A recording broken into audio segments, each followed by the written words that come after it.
Tere kõigile, kes kuulavad ja vaatavad meie podcasti Estast. Täna meil on podcastis selline huvitav teema, et me räägime Aadast. Ja mul on täna ka 2 saatekülalist, kellele ma annan kohe võimaluse ennast ise tutvustada. Mina olen Simone Epra ja mina olen siis Esta lõunapiirkonna juhatuses ja vean siis täna seda podcasti eest. Aga sõna meie külalistele. Ja, aitäh Simone ja tere kõigile, kes kuulavad, vaatavad. Minu nimi on Dagmar Narusson ja töötan Tartu Ülikoolis Ühiskonnateaduste Instituudis, see on mu põhitöö ja olen seal teadur ja lektor ja sotsiaalvaldkonnas juba pikka aega toimetanud ja tõesti siis selle salapärase Aadaga, mida me varsti avama hakkame, vägagi seotud. Tere, mina olen Mari-Liis Tähepõld. Ma olen loovterapeut ja ma ei teagi, kas selle sõna võib välja öelda, et avatud dialoogi praktik,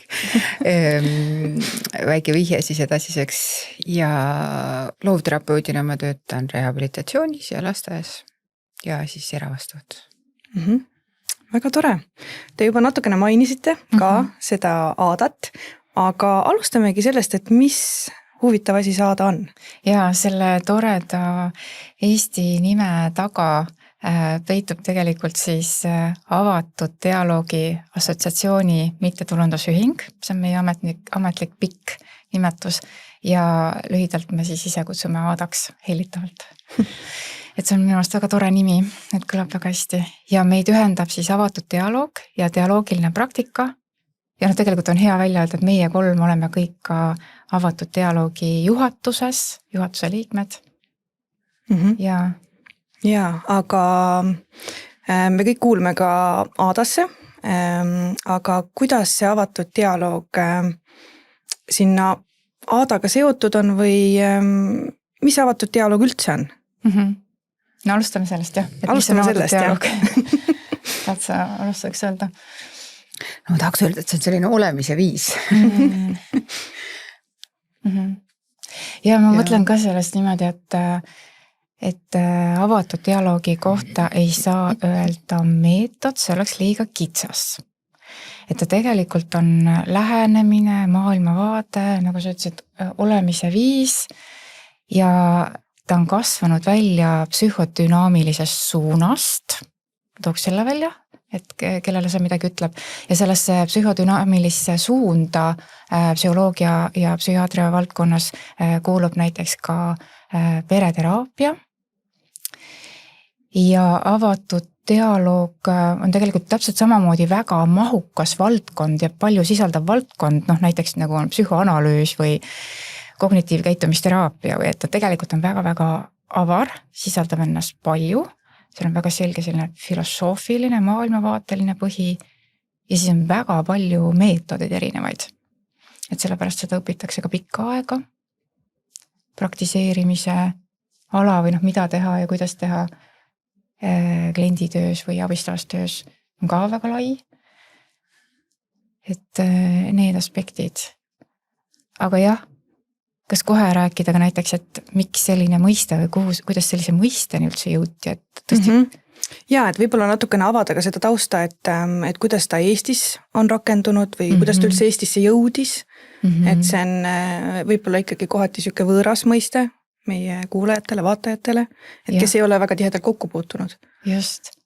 Ja see on väga huvitav asi, mis sa ütled, et ühelt poolt on ta võõras, eks see kombinatsioon avatud dialoog, aga samas seda dialoogi sõna kasutatakse ju iga päev ja meedias väga palju. Ja siis, kui nüüd mõelda, et tõesti avatud dialoog on levinud üle maailma ja just psühhiaatria ja vaimse tervise valdkonnas ja siis edasi on levinud sotsiaalvaldkonda, väga laia kasutusalaga ka, et selles mõttes, et ta ei ole miski, mis on selline niši asi, ta tõesti on üle Euroopa, Ameerika, Lõuna-Ameerikas, Aasiamaades, Jaapanis, Austraalia, Uus-Meremaa on väga-väga tugevad tegijad ja pikka aega teinud. Kohati mõnda asja isegi kauem kui Euroopa, et selles mõttes on ta selline maailma praktika. Ta on välja kasvanud konkreetselt siis Põhja-Soomest, Lapimaalt, Tornio piirkonnast, kus seda maailmavaadet ja kõike, mis sinna juurde kuulub, neid põhimõtteid rakendati. Ja siis 80-ndatel prooviti kõige parem info nagu kätte saada, need teadmised kokku saada, mis üle maailma olid. Ja siis uuriti seda, mida nad praktiseerima hakkasid. Ja jõuti siis 7 põhimõtteni. Ja kui neid 7 põhimõtet uurimistöö põhjal tervikuna siis vaadati, siis selle tuumik grupil tekkis teadmine, et see on avatud dialoog. Ja filosoofiliselt see läks omakorda siis Mihhail Bahtinini välja. Ja seal on mitmeid filosoofe veel, nagu Schotter näiteks ja Tromsø piirkond ja Tom Andersen, et ka nagu see filosoofiline taust tuli sinna juurde ja selle filosoofilise poole pealt tuli just, et sõnad loevad, sõnad on väga tähtsad, mida inimesed kasutavad ja need sõnade tähendused on väga tähtsad ja siis omakorda, kui inimesed suhtlevad peredes, võrgustikes, et siis need sõnad ja need viisid, kuidas suheldakse, need on väga olulised ja mõjutavad inimesi, et sealt tekivad ka probleemid ja arusaamatused ja raskused. Ja siis see dialoogilisus, selle toomine uuesti selliseks töötamise viisiks aitab neid samu probleeme ka lahendada. Et see on selline maailmavaateline pool või nagu väga laia seda filosoofiat tuua. Aga sa küsisid ka Eesti kohta, jah? No Eestis on see ajalugu nagu 2 etapis olnud. 90-ndatel oli Tallinna psühhiaatria tiimides siis üks hulk inimesi, kes puutus juba kokku avatud dialoogiga ja suhtlesid tollel hetkel Soomes rakendanud kliiniliste psühholoogide ja psühhiaatritega siis. Aga süsteem oli nii keeruline meil, et üle võtta ei olnud võimalik, vähemalt tervikuna avatud dialoogi üle võtta ei olnud võimalik. Aga teadmine oli, mis on väga tore. Ja need inimesed on siiamaani ka elus ja alles. Ja siis see uus laine, mina ütlen, et see on meil nüüd siis 2020. aastast. Sest mina alustasin sihipäraselt 2014-2015, kuni jõudsin siis 2019 ise oma väljaõppeni. Ja selle väljaõppe pealt tekkis teadmine, et meil on hädasti vaja sest avatud dialoogi põhist abi Eestis, vaimse tervise süsteemis ja sotsiaalvaldkonnas. Ja siis järgmine samm, selline nähtav samm oli see, et me Tartu Ülikoolis alustasime koolitusega Sotsiaalkindlustusameti tellimusel.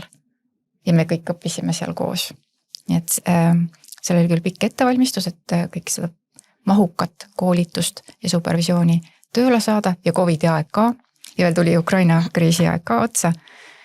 Aga siiski me alustasime 2021 juulis ja see koolitus kestis ka siis 2022, sisuliselt juuni lõpuni, edasi läks veel praktika ka ja uuringud jätkusid. Et see oli selline esimene nähtav samm.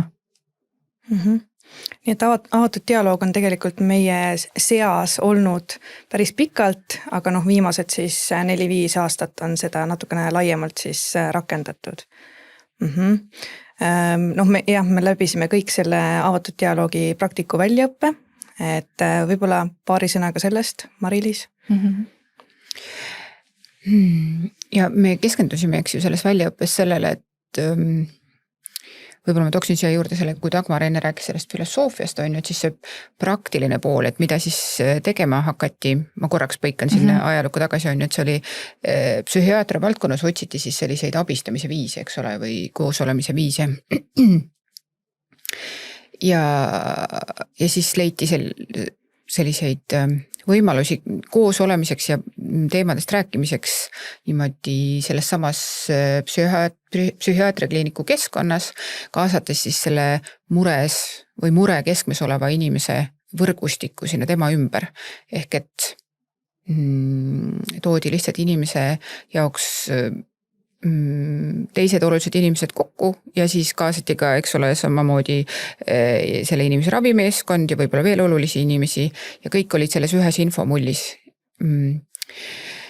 see on võib-olla üks olulisemaid asju, eks ju, et ja mis see üks oluline põhimõte siin juures on ka see, et kuidagi midagi, mis puudutab seda inimest, ei otsustata ega tehta ega räägita sellest inimesest kuidagi eraldi või ilma temata. Et siit see läbipaistvuse põhimõte, eks ma tean, et sulle meeldib väga see läbipaistvuse põhimõte. See on oluline, on ju.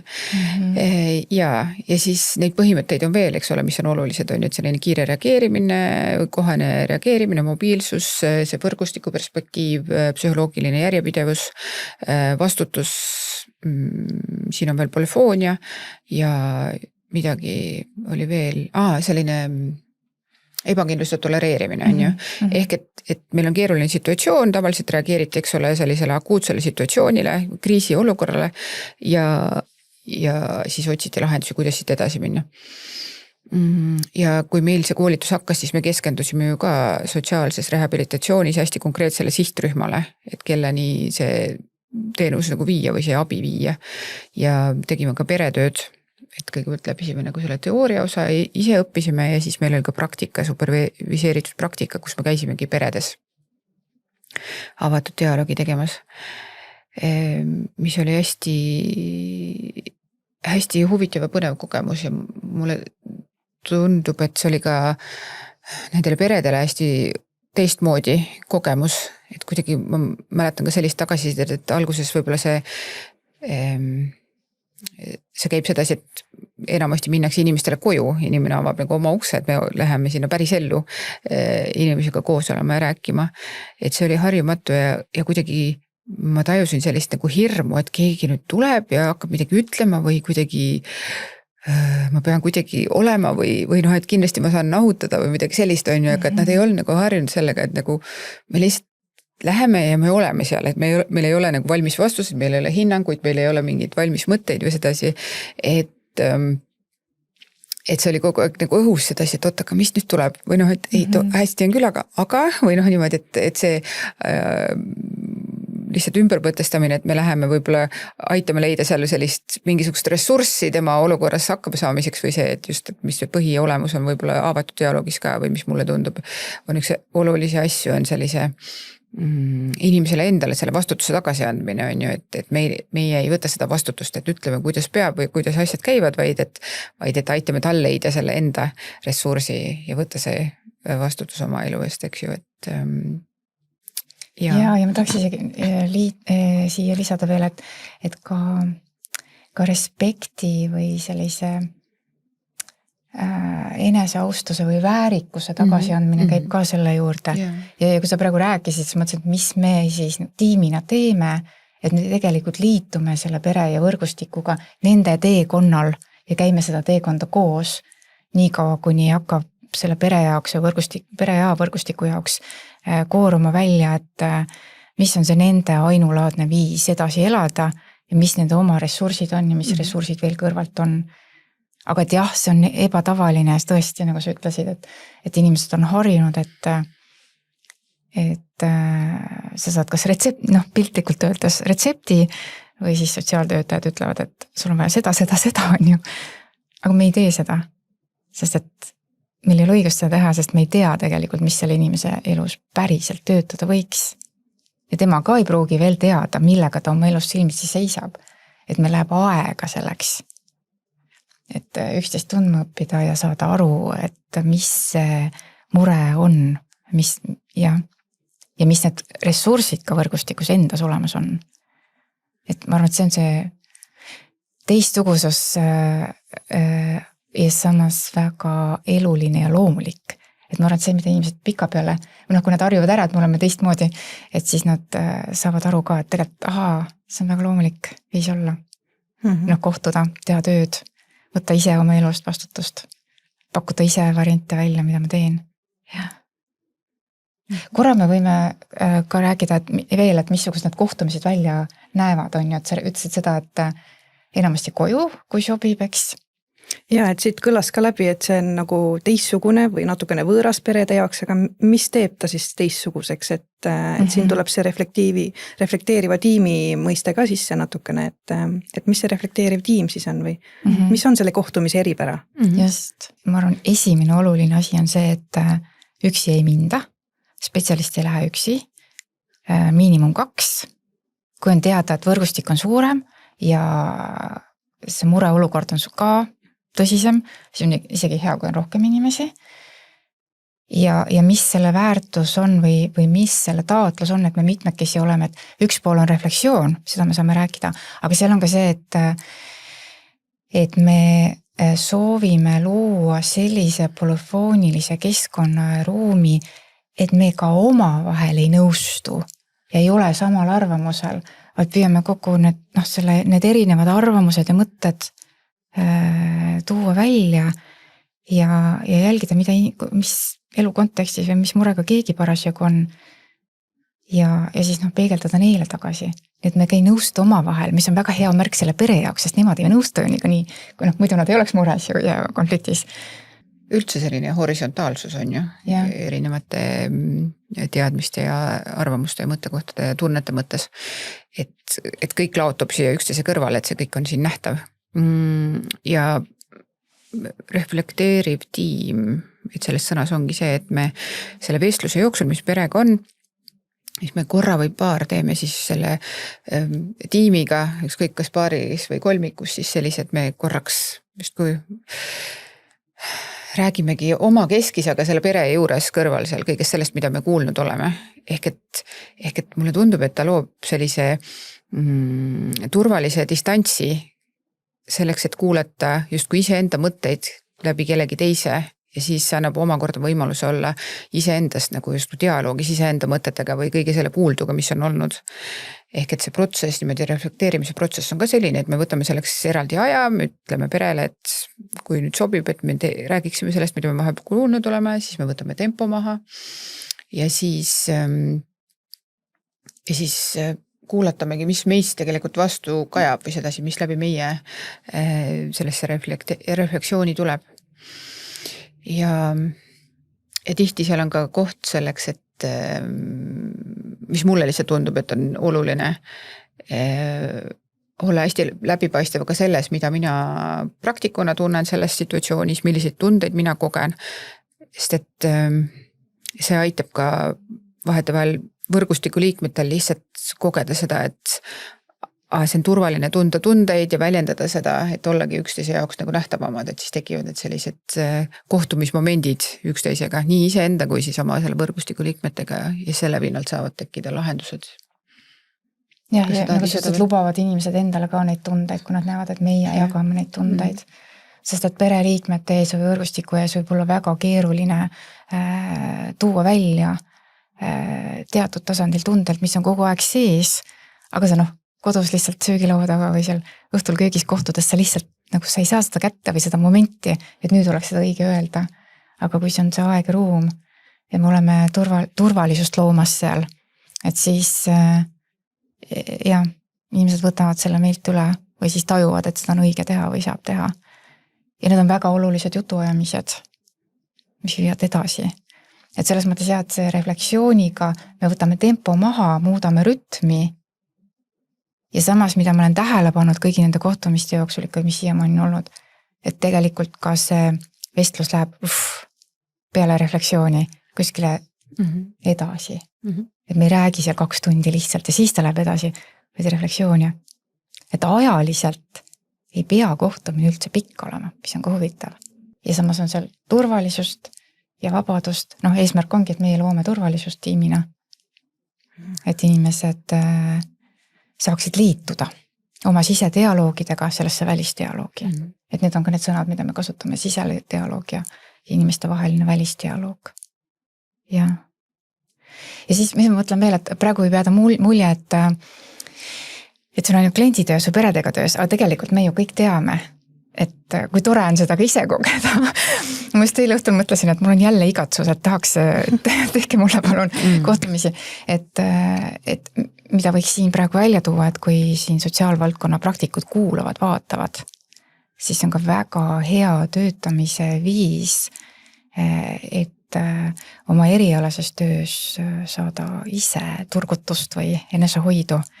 et kui paluda avatud dialoogi tiimil tulla ja teha tööd, kas siis on nagu üks spetsialist või 2 spetsialisti, aga tehakse üle maailma ka tulevikudialooge meeskondadele, praktikute meeskondadele, nii psühhiaatrias, vaimse tervise valdkonnas, sotsiaalvaldkonnas ka, kuhu siis ka tuleb tiim. Et noh, selles mõttes võib-olla see on ka üleskutse, et kui keegi kuulajatest tunneb, et meil on midagi puudu või meil oleks vaja või nagu asjad ei ole hästi, et siis tegelikult sellised avatud dialoogi kohtumised võivad olla väga suureks abiks praktikutele endile või organisatsioonis, et tööd edasi viia. Või noh, ma ei tea, mis te arvate, see on minu tunne. Jaa, kindlasti. Pluss veel see ka, et alati ei pea reageerima kriisile, et ei pea olema selline hästi akuutne seis on ju, vaid et see võib olla ka selline lihtsalt enesehoiu viis, et kesta, et ei pea ootama, et tekib selline väga kriitiline olukord on ju. Pluss veel see, et kui välja tuua, kus me veel oleme proovinud rakendada avatud dialoogi, siis põgusalt, eks ju, kogukonnatöös ja me oleme proovinud avatud dialoogi kombineerida ka kunstiteraapiaga, teha grupitööd, kas on veel midagi? Aga koolitustel oleme ja sellised demopäevi Tatsa Simona ise. Jaa, et me tegelikult ju, kui meil oli võrgustikutöö teema, siis me tegelikult tegime sellise väikse avatud dialoogi, ma ei tea, kohtumise, ei taha öelda seanss, aga kohtumise tegime ka sotsiaalvaldkonna juhtidele. Just selle eesmärgiga tutvustada avatud dialoogi ja võimaldada neil endal ka seda kogeda. Ja ma arvan, et seda ei saagi teha selliselt, et ma kutsun kedagi koolitama, et tule räägi mulle avatud dialoogist, vaid see tutvustamine ongi avatud dialoogi vormis. Et me teeme läbi selle, et jah, sotsiaalvaldkonna spetsialistidele ja juhtidele me tegime ka seda. Ja ma mõtlen, kas me oleme veel kuskil teinud. Ei vist sai kõik nimetatud praegu, jah. Noh, erinevad ja need kogukonna variantid, et kas on nagu selline kogukond, kus inimesed juba üksteist tunnevad või on üleüldse nagu kogukondadega tegelevad inimesed või kogukondade eestvedajad, aga erinevatest paikadest ja siis koos. Et niimoodi oleme ka teinud. Ja selliseid demopäevi organisatsioonides siis. Ja, no ja muidugi me naudime ka seda, kui me teeme me võime ühingu juurde nüüd ka minna, et kui me ühingus teeme seminare, suvepäevi, et siis meil on ju kõik tegelikult avatud dialoogi põhine, sest et see on see viis olla. Just, et aga võib-olla lähmegi Aada juurde, sest kuidas see Aada alguse sai, ma mäletan, kui me lõpetasime selle avatud dialoogi praktiku väljaõppe, siis meid tegelikult on ju üsna siuke käputäis Eestis, kes seda avatud dialoogi praktiseerivad ja kes võivad seda teha. Ja siis tekkis see igatsus, et meil võiks olla midagi, mis meid ühendab, et miski katus, mis meid kuidagi koondaks ühe alla. Ja siis tekkiski Aada. Et see sünnilugu vist ongi seotud rohkem sellega, et meil oleks midagi ühist või. Jaa, aga võib-olla ma natuke räägin siia juurde ka, et tõesti see sünnilugu on ju huvitav, sest et tõesti üle maailma on olemas avatud dialoogi inimeste võrgustik, aga see on mitteformaalne ja need nii-öelda võiks öelda juhtfiguurid, näiteks nagu Jaako Seikula ja mõned teised on pikki ja ma tean näiteks Taani kõik siis avatud dialoogi spetsialistide treenerid ja neid on juba väga-väga palju, et nad on käinud ka aastaid koos ja mõelnud organisatsiooni üle. Ühesõnaga on olnud kogu aeg see teema, et kas võrgustik, hästi loomulik, elav, aga ilma formaalse kehata, et sest et see organisatsioon ja organisatsiooni struktuurid ja kõik need nõuded, et need võivad ära siis nagu suretada selle avatud dialoogi vaimu. Ja ma mäletan, et ma konsulteerisin ka mitmete inimestega, seesama kuulasin taanlasi ja kuulasin inglasi ja siis ma mäletan, et ma ütlesin teile, et ei, me ei tee organisatsiooni sellepärast, et me peame teistmoodi olema, kui me tahame olla teistmoodi nagu oma töös, et oleme ka organisatsiooni mõttes. Aga siiski siis ühel hetkel me saime aru, et selleks, et nähtavamad olla, me tahame organisatsiooni, aga me tahame teistsugust organisatsiooni, me tahame avatud dialoogi vaimus organisatsiooni. Et avatud dialoogi organisatsiooni loomiseni me jõudsime siis 20. juunil 2024, et 1,5 aastat tagasi. Aga samas see võrgustik oli juba enne olnud ja sa ütlesid, et kuidas inimestega on, meil on 29 inimest praegu, kes on Eestis läbinud koolituse, kellel on tunnistus, mis on väga tore, see on päris suur arv.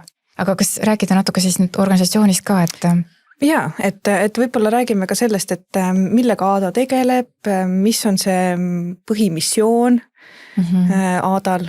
ADA liidab neid inimesi, kes on koolituse läbinud ja praktiseerivad, et see on üks asi, et kes on koolituse läbinud, saavad kohe ADA täisliikmeks astuda. Aga lisaks sellele me ootame väga assotsieerunud liikmeid, ehk siis liikmeid, kes on huvitatud avatud dialoogist ja nendele sobivad need avatud dialoogi põhimõtted ja see avatud dialoogi toimetamise viis. Aga nad veel ei ole koolitust läbinud või see koolitus on pooleli. Et siis on võimalik assotsieerunud liikmeks astuda. Et need on kaks võib-olla olulist asja. Ja no ma arvan, meie peamine põhiline missioon on avatud dialoogi mõtteviisi, metoodikaid tutvustada Eestis, edasi arendada, hoida ja jõuda nendega ka tööväljale, ehk siis psühhiaatriasse, vaimse tervise valdkonda, sotsiaalvaldkonda, aga ka kogukondade arendusse, haridusse, väga erinevatesse valdkondadesse mujale. Nii et jah, me teeme iseendile siis selliseid seminare, koolitusi, suvepäevi, nendest oli juttu, aga ka pikemaajalised treeningud, väljaõpped on plaanis, siis me tahame tutvustada kõike seda, midagi siis keegi kuskil teeb ja kus ta töötab ja mida ta pakub avatud dialoogi vormis. Me koondame seda kõiki infot ja materjale ju ka, mis on Eestis ilmunud ja olemas kätte saada. Ja tahame rahvusvahelist koostööd teha ka. Just. Ja tõesti, et mis on palju oluline teada, et päriselt nagu avatud dialoogi praktik või avatud dialoogi mõistet saab kasutada tõesti siis, kui spetsialist on väljaõppe läbinud, praktiseerib ja saab supervisiooni, et see on selline ülemaailmne kokkulepe, lihtsalt et hoida puhtana seda töötamise viisi. Ja siis kõik need muud viisid, et kus on ka koolitus läbitud, aga otseselt ei tehta pere- ja võrgustikutööd, et need on siis dialoogiline ja koosloomeline praktika. Ja võib-olla kui inimesi huvitab, et need rahvusvahelised organisatsioonid, kust kaudu koolitusi saab, on Indigo rahvusvaheline instituut, mis on registreeritud Soomes ja siis on Suurbritannias, Open Dialogue, mida siis Nick Putman juhib ja Saksamaal on oma koolkond, taanlastel on oma treeningud, et me kaugemale ei lähe, Ameerika ja siis need teised kontinendid ka. Jaa. Mõtlen veel selle peale, et sa mainisid, et Eestis on täna 29 praktikut, kes on läbinud selle väljaõppe. Kas kõik kuuluvad ADA-sse ka? Kõik ei kuulu ADA-sse. Meil oli 14 asutajaliiget ja praeguseks on meil 13 liiget ja me ootame muidugi liikmed juurde. Aga ma arvan, et me toimetame väga rahulikult ja ennast austavalt ja hoidvalt kogu selle organisatsiooniga ka, et me tahame loomulikus rütmis ja pigem selle sisemise energia ja inspiratsiooni pealt järjest liikuda edasi. Et selles mõttes on võib-olla see, et meil on olnud täpselt selline avatud dialoogi õhkkonnas algus, mis austab meid ennast, sest me ju kõik töötame kuskil mujal. Ma mõtlen selle peale, et miks mina otsustasin ADA-ga liituda, siis minu jaoks oligi see nagu selline kogukonna tunne või see tunne, et ma saan tuge teistelt avatud dialoogi spetsialistidelt. Ja see on tegelikult ka üks meie selline ADA eesmärkidest, et me ühendame, me oleme teineteisele toeks ja mis on nagu selline, ma ei teagi, kuidas seda öelda, see on nagu ka siuke nagu hea kasutegur on see, et kui näiteks tuleb kuskilt soov või üleskutse, et mõni pere või mõni võrgustik vajab seda avatud dialoogi, siis meil on kohe nagu inimesed, kelle poole me saame pöörduda ja küsida, et Dagmar, palun tule tee minuga koos, on ju. Et see on ka nagu üks selline väga mõnus asi. Et me reageerime kiiresti ja siis teeme need lingid, et kes lähevad seekord ja. Just. Ja. Aga küsime Marinesi käest ka, miks sina liitusid? Jah, miks sina ADA-ga liitusid? Ja, et hoida ennast vormis vist kõige rohkem lihtsalt, et praktiseerida avatud dialoogi. See vist kõige rohkem. Siin korra oli see, nagu sa just ütlesid, et praktiseerida avatud dialoogi, aga võib-olla ütleks siin välja ka selle, et kui keegi tunneb ka, et ta soovib seda avatud dialoogi, et sa ütlesid ka nagu seda organisatsiooni kontekstis on ju, et me oleme valmis tulema organisatsiooni tegema selliseid demosid, avatud dialoogi kohtumisi, aga kui ka mõni pereliige või võrgustikuliige meid täna kuulab, et siis me saame ju ka avatud dialoogi neile pakkuda. Me saame põhimõtteliselt jah, ja seda me oleme praegu teinud ka, et kui inimesed leiavad meid ülesse, et siis me toimetame, nagu just natuke aega tagasi juttu oli, et meil on meiliaadress avatud.dialoog@gmail. On see kom lõpuga? kom. Ja, nii et avatud dialoog.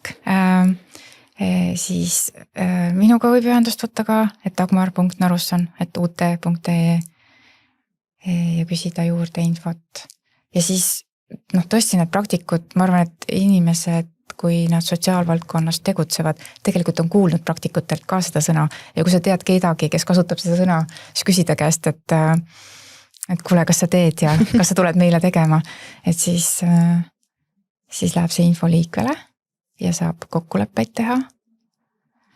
Ja eks me tasapisi liigume järjest ju selles suunas, et oleks rohkem spetsialisti, kellel on väljaõpe ja tahame ka järjest nähtavamad olla.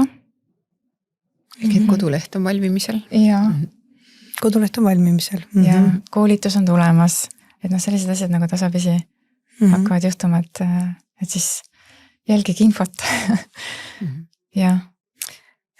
Küsiks veel siia, et milliseid üritusi Aada korraldanud on, et siin oli juttu nendest asjadest, mis me oleme ise endale teinud, et sellised suveseminarid ja et me oleme kokku saanud ja teinud seda kõike nagu avatud dialoogi formaadis, aga kas Aada on veel midagi korraldanud? Ma arvan, et siis veel Aadat ei olnud, aga me tegime 2023. aasta sügisel novembris Tallinnas 2 sellist kohtumist, et üks nendest oli Papaveris ja oligi supervisioonipäev ja teisel päeval me kohtusime siis Sotsiaalkindlustusameti ja Sotsiaalministeeriumi inimestega ja rääkisime seda võimalust Eestis sihipärasemalt hakata rakendama avatud dialoogi ja ka oma kogemustest ja meiega oli tookord ka meie superviisor ja treener Rootsist Petra Hohn. Eks see on üks väga oluline märgiline periood. Siis meil on olnud aastakoosolekud või aastakoosolek jaanuaris, eelmise aasta jaanuaris ja eks me sellesse aastasse plaanime jälle. Möödunud aasta märtsis viis seminari läbi Miia Kurti, kus ta ka oli meie oma inimestele, aga ka laiemale ringile, et sellest, et mis on avatud dialoog ja kuna Miia on selles tuumikus, kus see kõik alguse sai, ja väga pikka aega valdkonnas töötanud psühhiaatris Soomes ja siis oli huvitav teda kuulata. Me oleme kohtunud Austraalia psühhiaatriga, kes on avatud dialoogi praktik. Meil on olnud väga tore infopäev eelmise aasta lõpus Papaveri eestvedamisel. Võib-olla see oli see, mis hakkasid ütlema, aga võib-olla midagi muud on ju. Et ja infopäevi on veel tulemas, on ju su enda eestvedamisel ka nüüd on ju. Et lihtsalt Papaver kui üks rehabilitatsioonimeeskond, kes ka läbis siis avatud dialoogi selle baaskoolituse, kutsuski kokku meid kui praktikuid ja siis lihtsalt avatud dialoogist huvitatuid, et pakkuda siis lihtsalt infot ja siis seda sama kogemust avatud dialoogist endast ja siis tutvustada, kuidas see on kättesaadav, miks seda võiks rakendada ja nii edasi. Jaa, et sinna ma tahtsingi tegelikult jõuda, et tegelikult oligi jah, koostöös Papaveriga oligi selline Aada kogemusõhtu oli tema ametlik nimi vist jah, et aga see andis sellise väikse inspiratsiooni või tõuke, et me tegelikult võiksime Tartus ka selle teha. Ja see meil tegelikult plaanis on, et kuupäeva võime me arvan välja öelda, et see on 19. veebruar, siin samas Tartus me teeme ka sarnase ürituse, ehk siis me kutsume kokku kõiki ESTA liikmeid ja kõiki, kes on huvitatud siis avatud dialoogist ja teeme ka sellise, me ei tee seda õhtul, me ei tee kogemusõhtut, aga me teeme sellise kogemuskohtumise, et ka võimaldame inimestel siis seda avatud dialoogi kogeda ja ma arvan, et see on kuupäev, mis tasub endale ära broneerida, nii et 19 veebruar siis on võimalik Tartus tutvuda siis avatud dialoogiga. Nii. Suurepärane. Kust selle kohta lähemat infot saab? Jaa, me paneme kindlasti selle info ESTA liikmete listi ülesse ja ka sotsiaalmeedias usun, et laseme selle ringlema, et kõik, kes on huvitatud, leiaksid meid kindlasti ka ülesse. Ja ma arvan, et siia samma podcasti alla me ka paneme selle info, et broneerige endale see kuupäev kindlasti ära. Ja siis ma tahan öelda, et kui inimesi hakkas huvitama avatud dialoog, siis meil on olemas eesti keeles raamat ka avatud dialoogi kohta, mis on täiesti tasuta veebis kättesaadav ja see on küll ülikooli süsteemis, D-Space'i süsteemis, aga ma katsetasin, et kui guugeldada ja panna avatud dialoog pluss raamat, siis tegelikult Google annab kätte, et sealt saab kätte PDF-ina ja siis e-pub raamatuna ka, et saab alla laadida lugeda, et seal on nendest samadest põhimõtetest ja tegelikult ka meie kliendi tööst ja sellest uuringust, et mida inimesed arvavad, kui nad on kogenud avatud dialoogi. Et see saab kiiresti niimoodi sirvida, lemmikuhad üles otsida ja siis lihtsalt enda jaoks ülevaate teha või saada. Nii, kas on veel miskit olulist lisada, mis meil jäi võib-olla täna, ma ei tea, puudutamata? Aadast me rääkisime, mis on Aada, me rääkisime põgusalt sellest, mis on avatud dialoog, aga kas jäi midagi olulist mainimata? No, ei tea, mis küsimused inimeste peades praegu olla võivad. Täpselt. kui selle saate all on seal need võimalused, et esitada küsimusi, siis võiks sinna panna küsimusi, me võime ju jälgida sealt ja 19. näiteks ka rääkida nendest asjadest. Just. Sest kunagi ei tea, nii huvitavad on olnud need kohtumised ka, kui me oleme ju praktikutega kohtunud sotsiaalvaldkonnast, et mida nad küsivad või mis seosed neil tekivad või mis võimalusi nemad näevad. Et see on meie jaoks ka hästi oluline peegeldus ju, et kus inimesed näevad neid rakendamise võimalusi, et tulge meie juurde ja selles valdkonnas võiks teha ja. Ja kui ma mõtlen, siis ma võiks võib-olla küsida praegu, kus seda saab, kas see on kuidagi geograafiliselt piiritletud või kas see on ainult niimoodi näost näkku ühes ruumis või kas seda saab ka Zoomis, et see võib inimeste küsimus olla. Ja tegelikult sellel on nagu väga lihtne vastus ju, et avatud dialoogi me teeme tegelikult üle Eesti ja me oleme seda teinud nii veebis kui koha peal, nii et siin ei ole tegelikult mingisuguseid piiranguid. Nii et võtke ka julgelt ühendust. No ja, sest üks avatud dialoogi põhimõte on ju mobiilsus ja paindlikkus. Et seda me treenime endas, et. Just. Okei, aga siis suur aitäh kõigile, kes meid kuulasid, vaatasid. Aitäh meie saatekülalistele, Dagmarile, Mari-Liisile ja hoiame ühendust. Ja, aitäh kutsumast.